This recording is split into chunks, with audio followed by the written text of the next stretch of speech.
ఉన్న బంగారాన్ని విడిపించి ఆ రోజు ఆన్లైన్ రేటుకే మేము కొంటాం. Sharma gold company. రెండు తెలుగు రాష్ట్రాల్లో దేవి శరన్నవరాత్రి ఉత్సవాలు గురువారం ఘనంగా ప్రారంభమయ్యాయి. వివిధ రూపాల్లో కొలువుదీరిన అమ్మవారిని దర్శించుకునేందుకు భక్తులు ఆలయాలకు తరలి వెళ్తున్నారు. అయితే ఈ క్రమంలోనే మేడ్చల్ జిల్లాలో అపచారం జరిగింది. అమ్మవారికి చీరకి బదులు పూజారి ఫ్రాక్ వేశారు.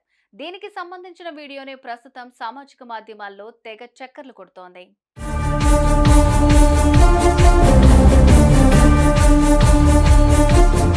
తెలుగు రాష్ట్రాల్లో ముఖ్యమైన పండుగల్లో దసరా ఒకటి. ఈ పండుగల్లో భాగంగా తెలంగాణలో బతుకమ్మ ఉత్సవాలు కూడా జరుపుకుంటూ ఉంటారు. ఇక ఈ 9 రోజులతో పాటు దుర్గామాత ఆలయాలు జనంతో కిక్కిరిసిపోతుంటాయి. ఇదిలా ఉండగా హైదరాబాద్ పరిసర ప్రాంతమైన బోడుప్పల్ మున్సిపల్ కార్పొరేషన్ పరిధిలో ఊహించని ఘటన జరగడంతో ఇప్పుడు భక్తులంతా షాక్ కి గురవుతున్నారు. దేవి శరన్నవరాత్రి ఉత్సవాల్లో భాగంగా అమ్మవారి అలంకరణ బాలా త్రిపుర సుందరి ఆకారంలో చీర కట్టించకుండా పూజారి ఫ్రాక్ వేశారు.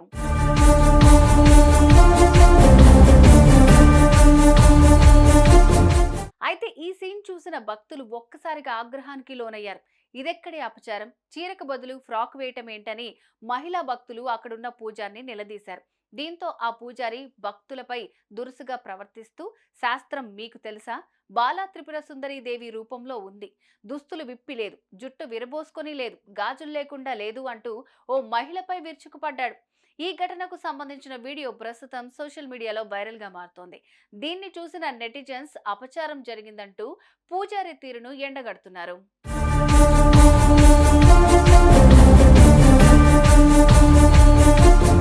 చూశారుగా, బాలా త్రిపుర సుందరి దేవి రూపంలో ఉన్న అమ్మవారికి చీరకు బదులు ఫ్రాక్ వేసిన ఈ ఘటన ఇప్పుడు స్థానికంగా తీవ్ర చర్చనీయాంశంగా మారుతోంది. ఇంతకు ఈ ఘటనపై మీరెలా స్పందిస్తారు? కామెంట్ చేయండి.